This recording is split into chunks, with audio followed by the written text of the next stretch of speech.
no fazer instrumentação, você não removeu o cárie, você mandou o cárie ali, ó, todo aquele monte, aquela carga microbiana absurda que você tem numa lesão de cárie, se você botou isso daí ali para dentro do conduto no momento de preparo, pela falta de você ter feito essa descontaminação prévia, aí eu vou falar para você que você está fadado a encarar uma situação de flare-up, tá? Então, quando a gente fala lá do preparo segmental e tudo mais, eu gosto de pensar, né? Essa segmentação e esse preparo coroa, ápice, a coroa, literalmente, ela começa na coroa, tá? Não é no terço cervical. Muito bem, feito, então, tendo todo esse cuidado, e isso vale para tudo, tá, pessoal? Não importa se você está fazendo uma urgência, não importa se é um atendimento eletivo, isolamento absoluto, e desinfecção ali, descontaminação coronária é o mínimo que você faz. E aí, pessoal, quando a gente vai trabalhar, então, dentro do conduto, aí sim a gente está falando de terços, tá? E aí você vai trabalhar o que primeiro? Se você pegar da mesma forma, onde que a gente tem a primeira carga microbiana tá ali, coronária. Qual que é a segunda carga microbiana ou a primeira carga microbiana mais pesada, se a gente imaginar o conduto? Onde que a gente tem maior carga microbiana? Não estou falando só na porção de luz de canal, não, tá? Estou falando em túbulo dentinário. Lembra lá, as aulas de histologia, né, de anatomia dental interna, como que são os túbulos dentinários que você tem em terço cervical? Amplos, em maior número. Como que são os túbulos dentinários que você tem lá em terço apical? Você tem os túbulos dentinários muito mais perdidos, né? Você tem uns túbulos dentinários, então, muito menos volumosos.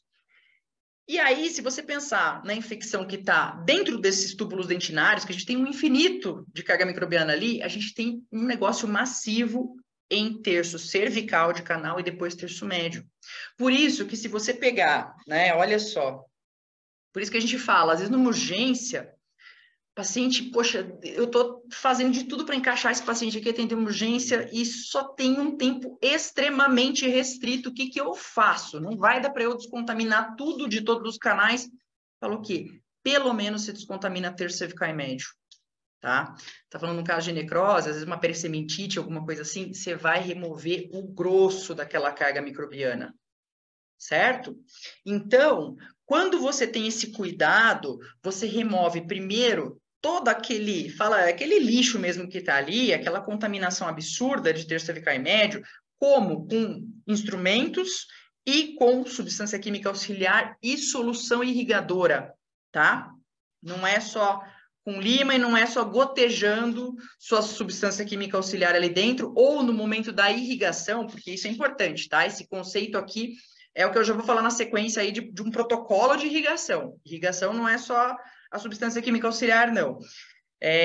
Se você não lança a mão, né, de um ótimo protocolo de irrigação, aí talvez esteja aí de novo, um dos maiores pontos que hoje já pode estar pautando a sensibilidade, o incômodo pós-operatório que o seu paciente tem no dia a dia, não chega a ser um flare-up, mas você tem sempre relatos de paciente, nossa, incomodou bem mesmo, nossa, realmente, doeu muito, tive que ficar tomando remédio, aí eu tomava remédio até antes de dar o horário do que você me falou, porque estava bem incômodo. Então, você começa a ver, se você não tem necessariamente casos de flare-up no dia a dia, que é aquele caso realmente bem agudo, que uma dor que você não controla com medicação e que você, às vezes, além de não controlar com medicação, às vezes você tem realmente, né, instalação ali de um abscesso.